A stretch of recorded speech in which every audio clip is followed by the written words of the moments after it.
ji keeps talking about crony capitalism, corruption, how today powerful people who are connected to more powerful people are able to abuse the proximity to power centers and get their way in terms of amassing wealth.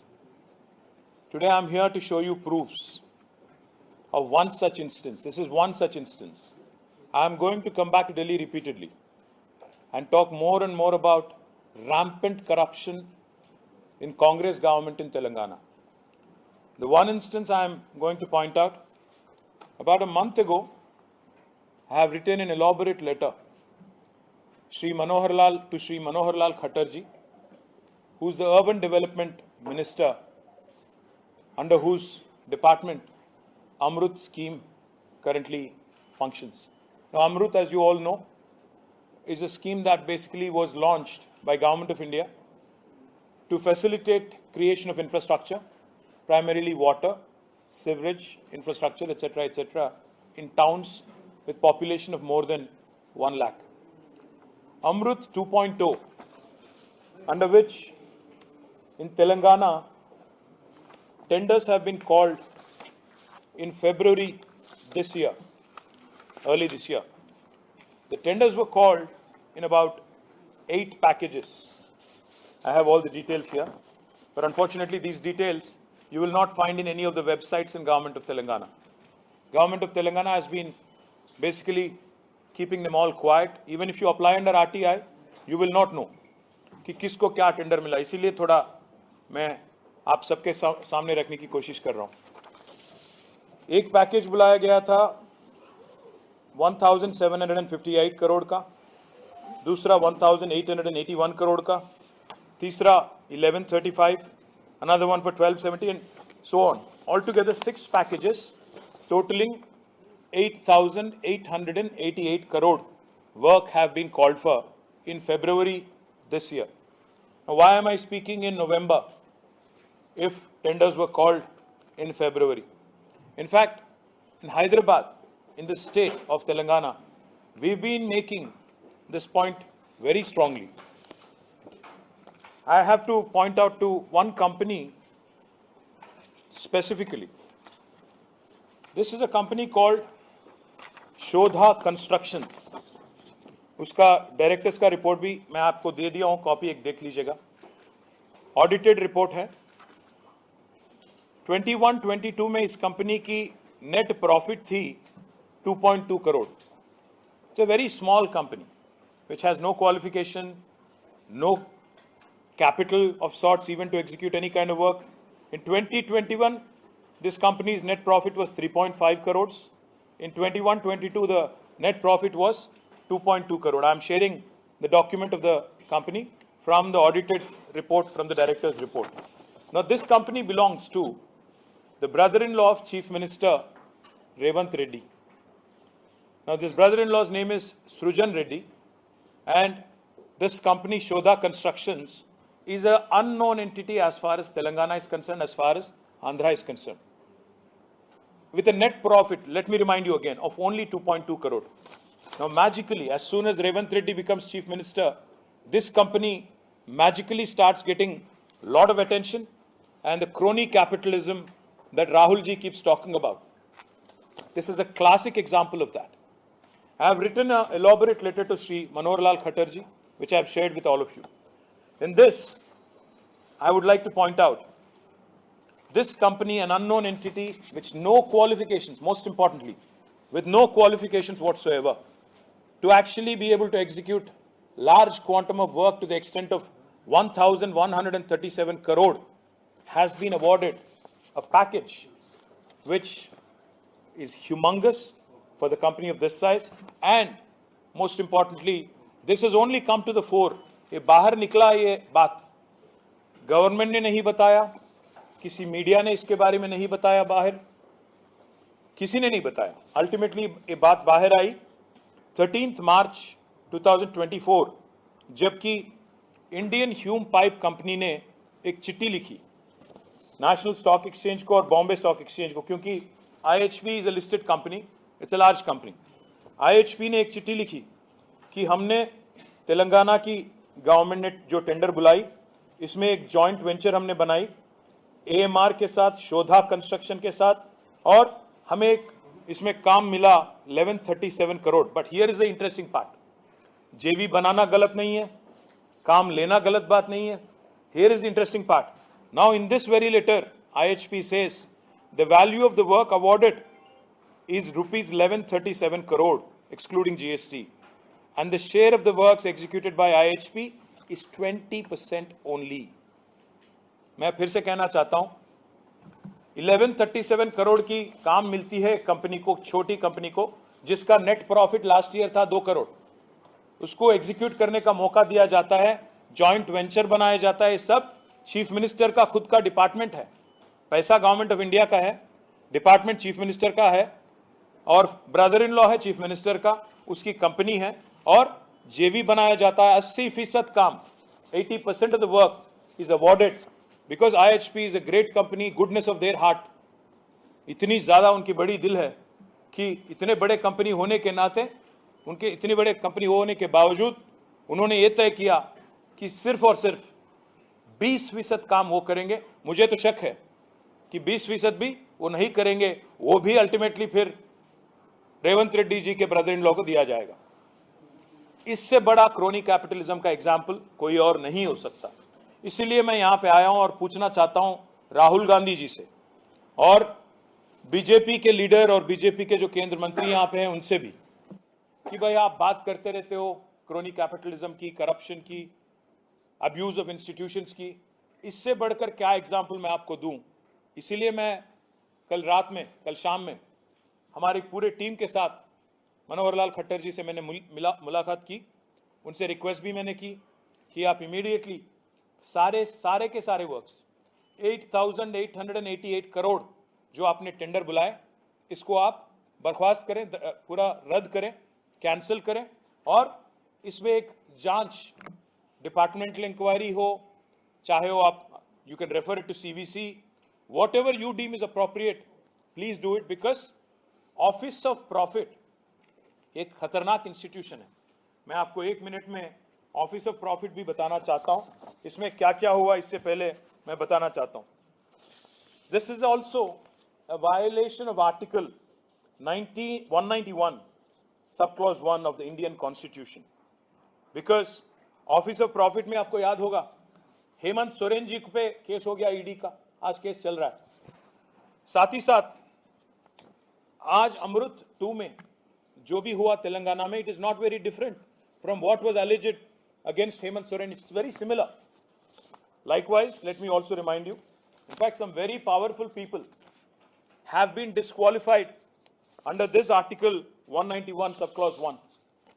Shrimati Sonia Gandhi ji, आपको याद होगा 2004 या 5 UPA 1 में national advisory council की chairman भी थी और साथ ही साथ एमपी भी थी, और जब एक केस फाइल हुआ उन पे और पिटिशन आया उन पे कि ऑफिस ऑफ प्रॉफिट के अंदर you can't hold 2 positions, she had to relinquish 1 post. Likewise, let me also remind you, there are a number of cases which I have detailed in the letter that I've just furnished a copy, of which I have furnished a copy to you.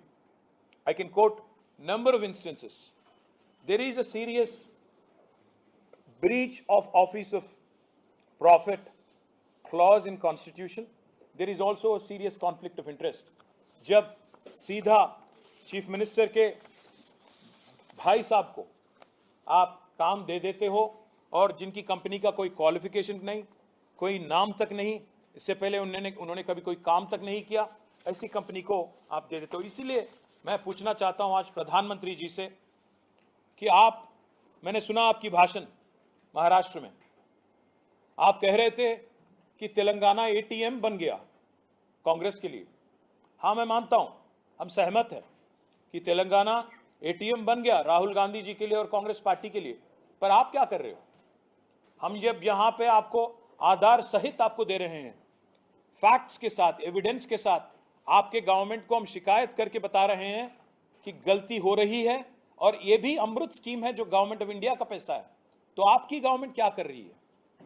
प्रधानमंत्री जी, आप कहते हो RR tax वसूल होता है तेलंगाना में। RR tax मतलब Rahul Revanth tax, ये मेरी बात नहीं है, मेरी नॉमेनक्लेचर नहीं है, मैं सिर्फ और सिर्फ प्रधानमंत्री को कोट कर रहा हूं। प्रधानमंत्री जी कह रहे थे पार्लियामेंट इलेक्शन के दौरान कि आरआर टैक्स वसूल होता है। मैं पूछना चाहता हूं प्रधानमंत्री जी से, जब आपको पता है कि ऐसी एक इलीगल टैक्स कांग्रेस पार्टी की एटीएम तेलंगाना से आज जोरों शोर से चल रहा है, ऐसे काम, गलत काम, तो आप क्यों नहीं आपकी गवर्नमेंट एक्शन लेती है? और साथ ही साथ मैं ये भी पूछना चाहता हूं कि मनोहर लाल खट्टर जी और उनकी डिपार्टमेंट और यहां की government of India, will you or will you not act on the Amrit scam in Telangana? This will be a litmus test for BJP leadership in Delhi.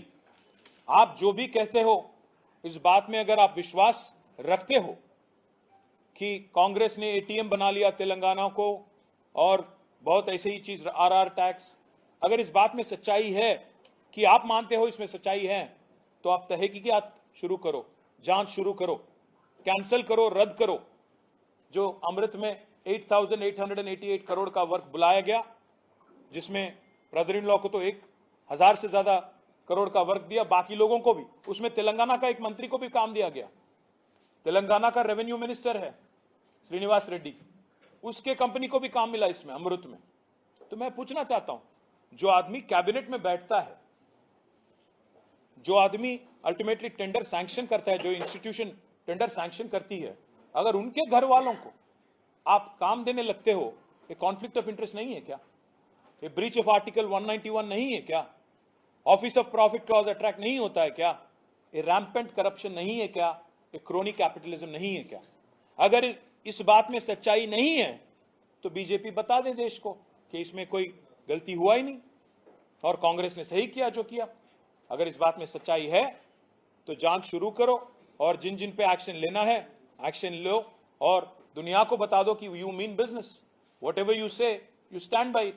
Late me also quickly add one more thing before I wind up. This is just the first episode, let me promise you. What I'm talking about is just the first of many things we are uncovering and we are unearthing in Telangana, and I will continue to come back to Delhi and continue to expose the corruption, crony capitalism of Rahul Gandhi and his party and his chief minister in Telangana, Revanth Reddy. We will not let this incompetent government in Telangana, corrupt government in Telangana, run amok with exchequer money. And finally, I hope, because कल हम लोग जब पूरे MPs के साथ खट्टर साहब से मिले तो उन्होंने कहा कि 25 तारीख को पार्लियामेंट शुरू हो रही है, तब तक हमें समय दीजिए, मैं भी थोड़ा जानकारी लेता हूं, आपके एमपीज के साथ मैं संपर्क में रहूंगा। तो मैंने उनको बताया, हमने उनको बताया कि सर अगर आप एक्शन नहीं लेंगे तो हम जरूर पार्लियामेंट में भी, राज्यसभा में हमारे 4 एमपी हैं, वहां ये मुद्दा उठाएंगे, सवाल करेंगे, जवाब मांगेंगे। उम्मीद करता हूं कि भारत सरकार हमारी आरोप को सीरियसली लेगी और तहकीकात शुरू होगी, जांच शुरू होगी और इसका कोई नतीजा भी निकलेगा और ये रैम्पेंट करप्शन जो है इसको अरेस्ट करने की प्रयास आपके तरफ से भी होगी। केवल लिप सर्विस से कुछ नहीं होता, बस ये कहने से कि तेलंगाना एटीएम बन गया कुछ नहीं होता, इसके बारे में कुछ करना भी होगा। प्रधानमंत्री जी तो आप स्वयं कह चुके हो, इसलिए आप भी रिस्पॉन्ड करिए, मैं आपसे रिक्वेस्ट करता हूं। और जैसा मैंने कहा, this is just the first among many, there is more to come. अगर कांग्रेस को लग रहा है कि हमें दिल्ली नहीं आना चाहिए, दिल्ली में नहीं बताना चाहिए, मैं उनको याद दिलाना चाहता हूं, आपके चीफ मिनिस्टर और आपकी गवर्नमेंट जो 11 मंथ ओल्ड है, उनके तो अभी 25-26 ट्रिप हो गए दिल्ली का। हर 2 हफ्ते में बेचारा रेवंत रेड्डी दिल्ली आता है, हर 2 हफ्ते। अभी तक 26 पैसा भी नहीं मिला दिल्ली से, वो अलग बात है हमारी तेलंगाना गवर्नमेंट को। पर इसलिए मैं कहना चाहता हूं, अगर आप 26 बार आओगे, कम से कम हमें भी तो 2-4 बार तो आना पड़ेगा, आपके करप्शन को एक्सपोज करना पड़ेगा। ये तो हमारी जिम्मेदारी है, रिस्पॉन्सिबिलिटी है as principal opposition. So we will come back, we will continue to come back, we will continue to question this government, is what I would like to say. Telugu mein, if you don't mind, can I switch or should I? If బావమరిదికేమో అమృతం పంచి అర్హత లేని కంపెనీకి 1137 కోట్ల రూపాయల వర్కులు కట్టబెట్టి, ఇది షోదా constructions యొక్క audited report. 2020-21 సంవత్సరంలో 3 కోట్ల లాభాల్లో ఉన్న కంపెనీ, 21-22లో 2.5 కోట్ల లాభాల్లో ఉన్న కంపెనీ ఈరోజు 1137 కోట్ల వర్క్, అమృత్ వర్క్ వారికి పంచిపెట్టింది రేవంత్ రెడ్డి గారు.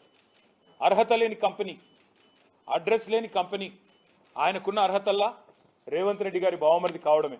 ఆ కంపెనీకి ఈరోజు ఇంత పెద్ద ఎత్తున ఐహెచ్పి లాంటి కంపెనీతో జాయింట్ వెంచర్ కుదిరించి, ఇక్కడ చూడండి ఐహెచ్పి యొక్క దయార్ద్ర హృదయం ఎంత గొప్పది అంటే, వాళ్ళ హృదయం ఎంత పెద్దది అంటే, ఇంత పెద్ద కంపెనీ ఐహెచ్పి లాంటి కంపెనీ వాళ్ళేమో 20% పని చేస్తారంట. ఈ 1137 కోట్ల కాంట్రాక్ట్లో 80% పని రేవంత్ రెడ్డి గారి బావమరిది గారి కంపెనీ చేస్తుందట.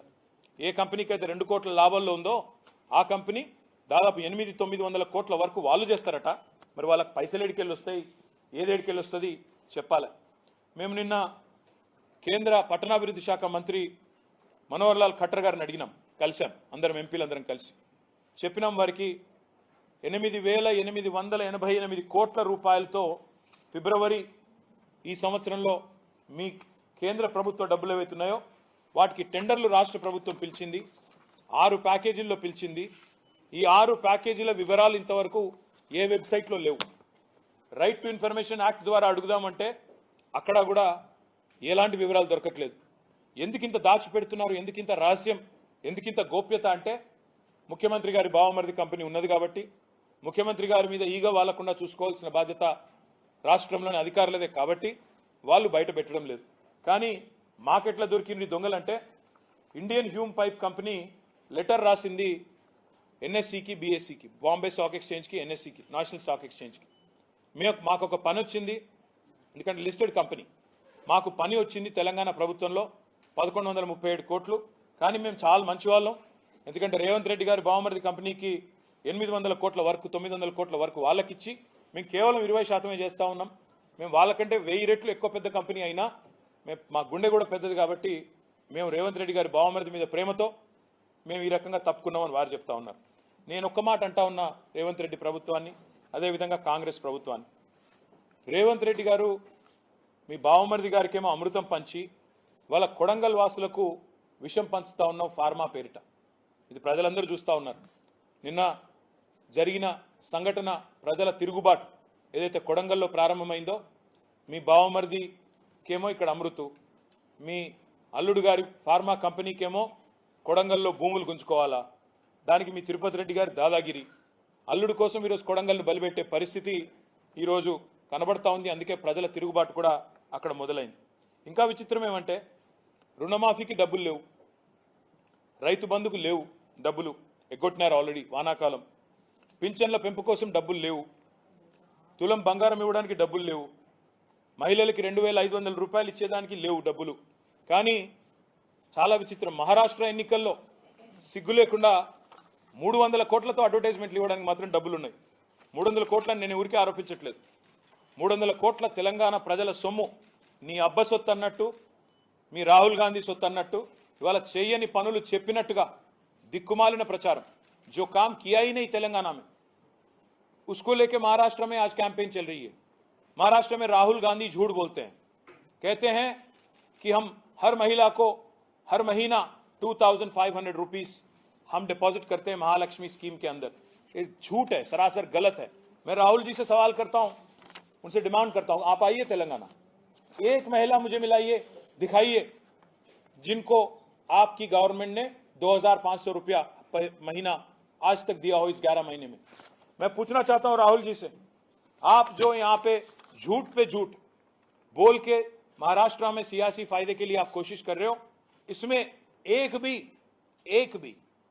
300 करोड़ खर्च करके जो आप कैंपेन कर रहे हो तेलंगाना प्रजा की धन के साथ, इसमें एक भी अगर सच्चाई है क्या, आप एक बार अपने आप से इंट्रोस्पेक्ट कर लेना. मैं दूसरी बात भी कहना चाहता हूं, వీళ్ళు తెలంగాణలో కాంగ్రెస్ హైకమాండ్ మోడీ గారు అంటా ఉన్నారు ఏటీఎం అయిపోయింది తెలంగాణ. ఎస్, రాహుల్ గాంధీ కాంగ్రెస్ పార్టీకి తెలంగాణ హ్యాస్ బికమ్ ఏటీఎం. मैं मोदी जी से पूछना चाहता हूं, मोदी గారిని అడుగుతా ఉన్నా, మరి తెలంగాణ ఏటీఎం అయితే మీ ప్రభుత్వం ఏం చేస్తుంది? మేము నిన్న నెల కిందట రాసినాం మీ కేంద్ర మంత్రి గారికి ఉత్తరం, డీటెయిల్గా రాసినాం. ఆఫీస్ ఆఫ్ ప్రాఫిట్ అంటే, ఆఫీస్ ఆఫ్ ప్రాఫిట్ అంటే ఏంటంటే, ఇప్పుడు నేను ఉన్నాను, ప్రతిపక్షంలో ఉన్నాను, రేపు నా కుటుంబ సభ్యులు ఎవరైనా కంపెనీ పెట్టారనుకోండి, ఒక ఇన్ఫ్రాస్ట్రక్చర్ కంపెనీ పెట్టారు, 4 ఏళ్ల తర్వాత మా పార్టీ అధికారంలోకి వస్తుంది. వచ్చిన తర్వాత నేను క్యాబినెట్లో మంత్రిగా ఉన్నాను అనుకోండి. మరి నేను క్యాబినెట్లో మంత్రిగా ఉండి నా బంధువులకు సంబంధించి, నా కుటుంబ సభ్యులకు సంబంధించిన కంపెనీకి నేరుగా 1100 కోట్ల వరకు 1000 కోట్ల వరకు ఇస్తే అది కాన్ఫ్లిక్ట్ ఆఫ్ ఇంట్రెస్ట్ కాదా? అది తప్పు కాదా? ఈరోజు జరుగుతున్నది తెలంగాణలో అదే. పొంగులేటి శ్రీనివాసరెడ్డి గారు, రేవంత్ రెడ్డి గారు ఇద్దరు కేబినెట్ సమావేశంలో కూర్చుంటారు. రేవంత్ రెడ్డి గారి బావమరిదికి 1100 కోట్ల వరకు, పొంగులేటి గారికి 4350 కోట్ల వరకు. ఇది ఆఫీస్ ఆఫ్ ప్రాఫిట్ కిందికి రాదా? ఆర్టికల్ 191 సెక్షన్ 1 బ్రీచ్ కాదా? ఉల్లంఘన కాదా? నేను కేంద్ర ప్రభుత్వాన్ని అడుగుతా ఉన్నా. ఆఫీస్ ఆఫ్ ప్రాఫిట్ అనే క్లాస్ కింద గతంలో మహామహులు తమ పదవులు కోల్పోయారు.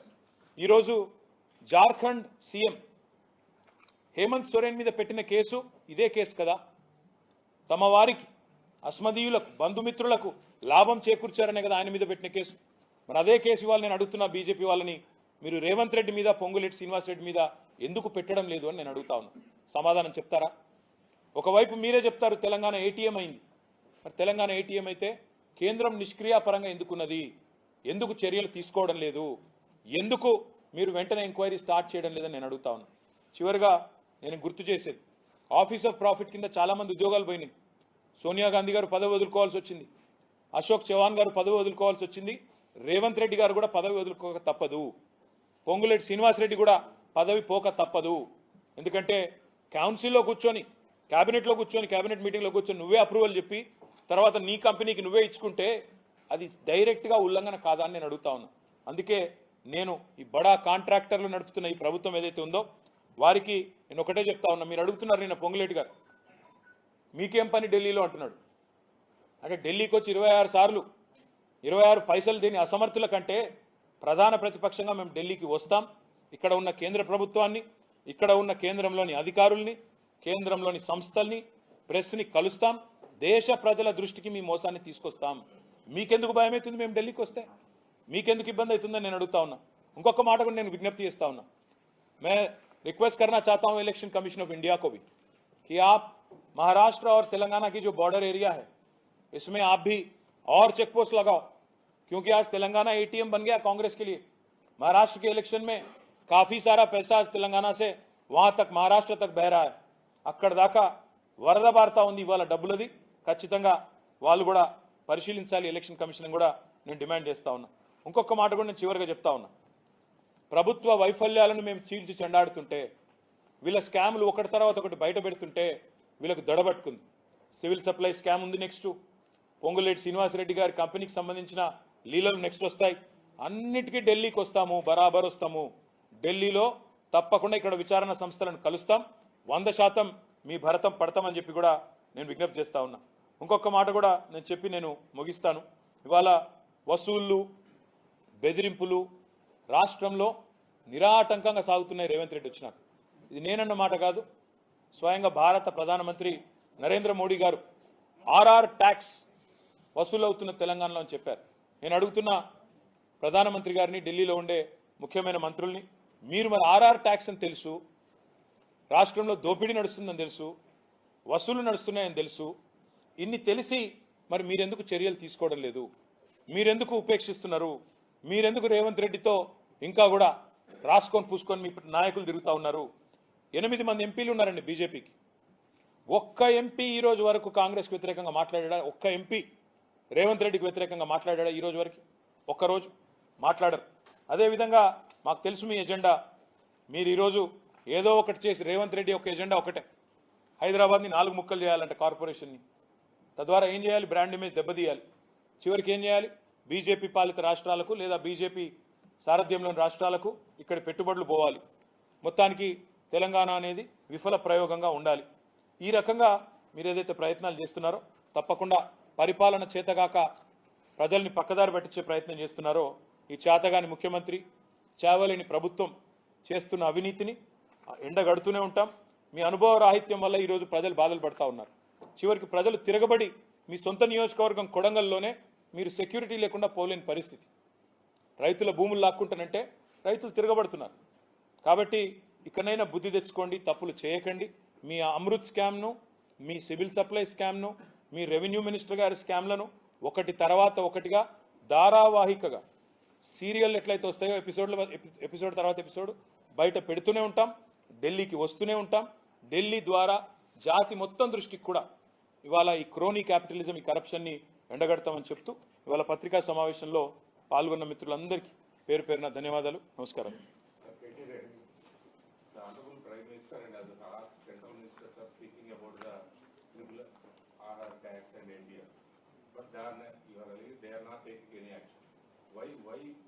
Why this thing happened? Are you suspecting anything behind Ravindra Reddy and BJP leadership? Something is happening? See, I am not in Delhi. Unfortunately, I am not privy to what happens in Delhi. You should tell me more because यहाँ पे दिल्ली में किसका गुफ्तगू किसके साथ हो रहा है, कौन रात में अंधेरे में किसके साथ मिल रहा है, किसका दोस्ती किसके साथ हो रही है, मेरे से बेहतर आप जानते हो, मुझसे बेहतर आप जानते हो. तो मैं बस इतना ही कहूँगा, हम इंतजार करेंगे कि इस पे कोई जांच होगी. अमृत के बारे में हमने इतना सारा डिटेल में विस्तार में इनको बताया, मंत्री जी को और यहाँ के अधिकारियों को. तो हम उम्मीद करते हैं कि केंद्र सरकार इस बात पे कुछ करेगी. उम्मीद करते हैं कि मोदी जी जो बोलते हैं तेलंगाना एटीएम बन गया, उस बात को लेकर कुछ जांच होगी, कुछ तहकीकात होगी, इसके बारे में कुछ कार्रवाई होगी.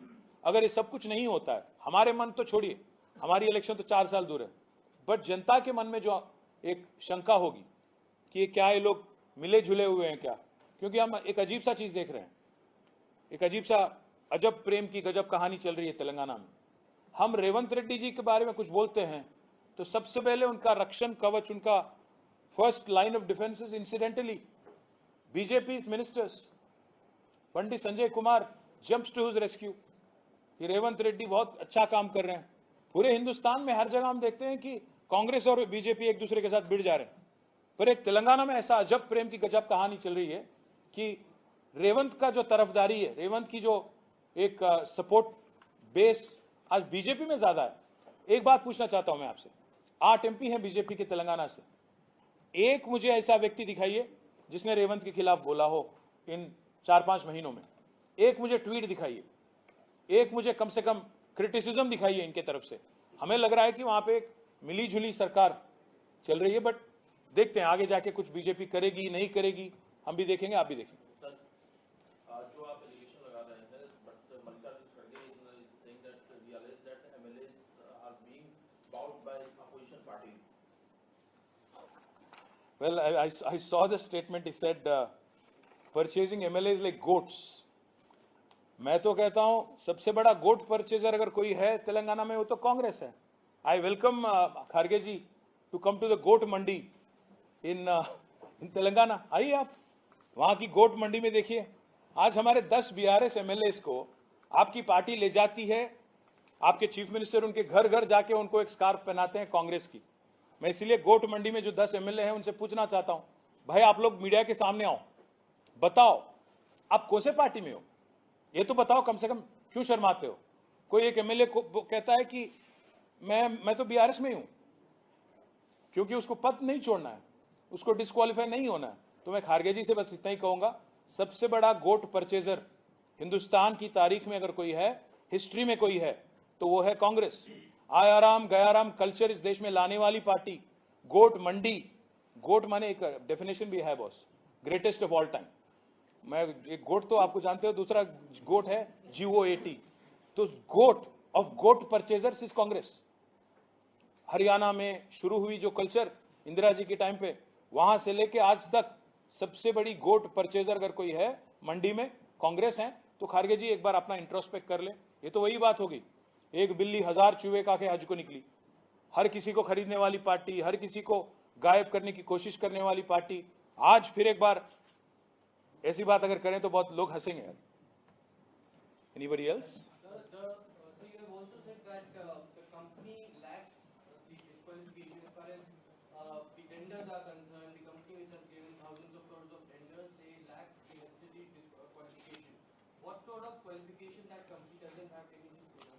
Yes, brother. In fact, they have never ever done any work which is more than 150-200 crores. Basic qualification ये है कि एक बड़ी कंपनी एक बड़ी काम करने के लिए उनको इंजीनियरिंग क्वालिफिकेशन भी होना चाहिए, टेक्निकल, साथ ही साथ फाइनेंशियल कैपेबिलिटी भी होना चाहिए. उनके पास दोनों भी नहीं, क्योंकि उनकी अगर आप रिपोर्ट खुद की रिपोर्ट देखेंगे, उनका पूरा नेट प्रॉफिट है 2021 का 2.2 करोड़. सो ऐसी कंपनी जिसके पास ना कोई टेक्निकल क्वालिफिकेशन है, ना कोई फाइनेंशियल कैपेबिलिटी है, उनको जबरदस्ती किसी के साथ जेवी बना के, क्योंकि वो चीफ मिनिस्टर के करीबी रिश्तेदार है, जबरदस्ती बना के, और उस कंपनी से भी जबरदस्ती, बड़ी कंपनी है वो 20% काम करेगी, छोटी कंपनी जिसके पास 2 करोड़ टैक्स है, सॉरी प्रॉफिट है, वो 80% करेगी. इस पे अगर कोई जांच होगी तब ना ऑफिसर बाहर आएंगे, बताएंगे क्या दबाव था उन पे. IHB आएगी बाहर, वो भी बताएंगे क्या दबाव था उन पे, कैसे ऐसे कैसे हो गया.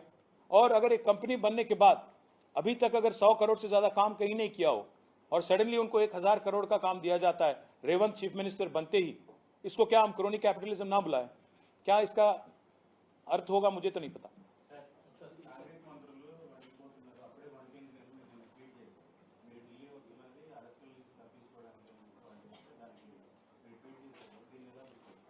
ఇప్పుడు నేను ఢిల్లీలో ఇక్కడ ఉన్నాను, ఇప్పుడు మళ్ళీ 245కి బయలుదేరి హైదరాబాద్ వెళ్తున్నాను. వాళ్ళు నన్ను ఏమైనా చేయదలుచుకుంటే నిరభ్యంతరంగా చేయొచ్చు. నా మీద ఏ ఎంక్వైరీ చేసుకుంటానన్నా, నా మీద ఏ కేసు పెట్టుకుంటానన్నా, ఎన్ని ఏజెన్సీల్ని పంపిస్తానన్నా నాకు ఎలాంటి అభ్యంతరం లేదు.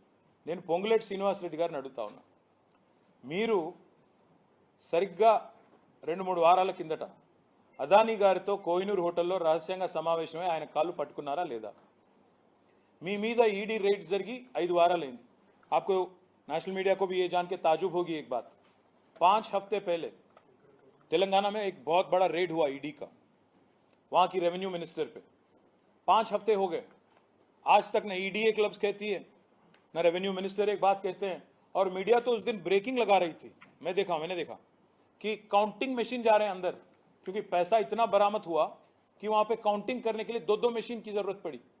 तो आज तक 5 हफ्ते तक एक कांग्रेस की रेवेन्यू मिनिस्टर तेलंगाना में, उनके घर पे ईडी छापा मारती है, ना ईडी एक ट्वीट करती है, ना ईडी एक स्टेटमेंट देती है, ना ईडी कम से कम एक लीक देती है. लीक में तो माहिर है, पूरे बाकी लोगों से पहले मीडिया को खबर पहुंच जाती है. न लीक, न रिपोर्ट, न स्टेटमेंट, न ट्वीट. और मिनिस्टर साहब भी एकदम खामोश, वो भी कुछ नहीं बोलते हैं. केमो अमृतम पंची